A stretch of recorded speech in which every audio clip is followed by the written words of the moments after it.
მივასალმები ყველას, ვინც გვიყურებს და წარმოგიდგენთ პროგრამას ინფორმატორი და გაგაცნობთ გუშინდელ შოუ ბიზნესურ სიახლეებს. სულ ცოტაც და კინოთეატრ რუსთაველში ანიმაციური ფილმის წყალქვეშა საძმოს გახმოვანება დასრულდება, რომლის პრემიერაც 16 დეკემბერს კინოთეატრ ამირანში შედგება. ჰოლივუდში შექმნილი ფილმიდან მხოლოდ ანიმაცია თუ შემორჩა სურათს, რომლის სცენარი ქართულად არა მხოლოდ ადაპტირებულია, არამედ შეიძლება ითქვას ხელმეორედ არის დაწერილი, რომელშიც პერსონაჟებს ქართული სახელებიც კი ჰქვიათ. ფილმში, სადაც ქართული სიმღერებიც გაიჟღერებს, წყალქვეშა სამყაროს თითქმის ყველა ბინადარია გამოყენებული, რომლებიც განგსტერული ცხოვრებით ცხოვრობენ. ჩვენი ვარსკვლავები კი დიდი ხალისით და იუმორით ხან მედუზებს და ხან ქალთევზებს ახმოვანებენ. რეპერი მედუზების ხასიათზე რეპერი ლექსენი და უცნობი მუშაობდნენ. ლელა წურწუმიას კი ისე კარგად გაუხმოვანებია ერთ-ერთი თევზი ქარი, რომ სერიოზულადაც დაფიქრებულა ამ საქმიანობაზე. ახლა კი ერთ-ერთი ზანგი გმირის ხასიათის შექმნაზე, რომელსაც ორიგინალში უილ სმიტი ახმოვანებს, დუტა ზრუნავს. ამჟამად გახმოვანების პროცესი ბოლო სტადიაშია. პრემიერაზე მისულ მაყურებელს კი საშუალება ექნება ყველა, ვინც ფილმის ქართულ ვერსიაზე მუშაობდა, მათ შორის მსახიობებიც კინოთეატრში იხილოს. შავკანიანი ვარ წესით. ეხლა მე ვერ მაწყობს თორე მე შავკანიანი. You might think you know, but you have no idea.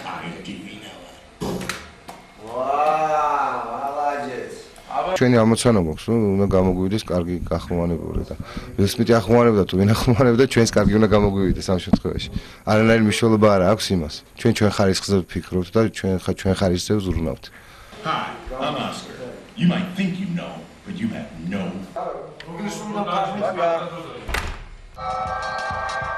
ახალგაზრდა დრამატურგი სანდრო კაკულია, რომელიც შემოქმედებით არენაზე 2002 წლიდან ჩანს, ქართველი აუდიტორიისათვის ძირითადად შემოქმედებითი საღამოებით არის ცნობილი. თუმცა მის ანგარიშზე არაერთი მოთხრობა და პიესაა, რომლებიც რამდენიმე ქართულ გაზეთსა თუ ლიტერატურულ ჟურნალებში არაერთხელ დაბეჭდილა. სხვადასხვა მისი პიესის მიხედვით დადგმული სპექტაკლის პრემიერა წელს თეატრალურ სარდაფში შედგა. ეს იყო რეჟისორ ლელა ჭინჭარაულის წარმოდგენა ფანჯარა, რომლის პოპულარობაც და აქტუალურობაც მეტწილად თავად პიესამ განაპირობა. დრამატურგმა, რომელიც სხვადასხვა სახელმწიფო უნივერსიტეტის იურიდიული ფაკულტეტის სტუდენტია, 14 დეკემბერს თეატრალურ სარდაფში თავის მეგობრებს და გულშემატკივრებს კიდევ ერთხელ მოუყარა თავის საკუთარ შემოქმედებით საღამოზე. 2002 წელი 23 მაისი თბილისი სათხარ მისამართი ხომა შეიცვალე შენგან რაღაც დაბეჭდილი კურსები მივიღეთ შიგორი სიტყვით ძალიან მენდრები ლადი 4 ახალ მოთხრობას ავიკითხო 2004 წლის არის რა მოკლედ რა მინდა და პიესის დაკითხო მაგრამ პიესას ვერ ვკითხულობ რო დიდია და ამიტომ წავიკითხო პატარა მოთხრობებს რამდენიმეს სანდროს ძირითადად წერს თეატრისათვის ტექსტებს ის დრამატურგი გახლავთ, თუმცა მას აქვს ასეთი თქვა პროზაული ჩანახატები, ნოველები, დღეს სწორედ ამ ნოველების საღამოა და ის გახლავთ თვითონ ძალიან კარგი მკითხველი. და ამასაც გარკვეული მნიშვნელობა აქვს თანამედროვე თეატრალურ თუ ლიტერატურულ სივრცეში, იმიტომ რომ ძალიან ისე სერიოზული ტრადიციები აქვს თვითონ პიესის კითხვის და ტექსტების კითხვას მსოფლიოში და ეს მნიშვნელოვანი არის თეატრისათვის. ეს უკვე არის რიგით მესამე თუ მეოთხე საღამო, რომელსაც პირადად მე ვესწრები და ყოველთვის არის საოცარი სიამოვნება მსმენელის არა მხოლოდ მკითხველის როლში ყოფნა, როდესაც სანდროს ტექსტებს ეცნობი, არამედ მსმენელის როლშიც. კიდევ ვიტყვებიან და უნაყოფორს მიქალები დადიან. შუქი აღარ ქრება, გაზიც გვაქვს, ჩვენი ბაღი ცირკს დაამძღავს ეს ყველაფერი შეღებეს და მე და ლადი იმ სკანს ფეხი განგებ მოვამდრიეთ, ისევ დაქანებულები ვხედავთ.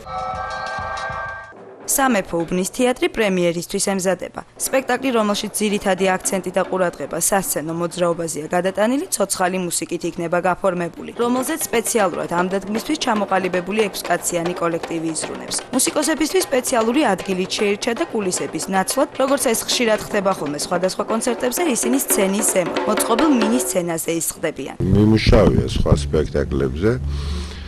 მაგრამ იმ შემთხვევაში უფრო ასე ვთქვათ მუსიკალურად ვაფორმებდი, ვიყენებდი ან რაღაც გარკვეულ კომპილაციას ვაკეთებდი, ან რაღაც გარკვეულ მუსიკალურ ნაწარმოებებს ვიყენებდი. აი ესეთ ამპლუაში რომ ცოცხლად გაგვეფორმებინოს რაღაც გარკვეული შოუ, არა. ინსტრუმენტები გვაქვს აი ფაქტიურად მთელი მსოფლიოდან.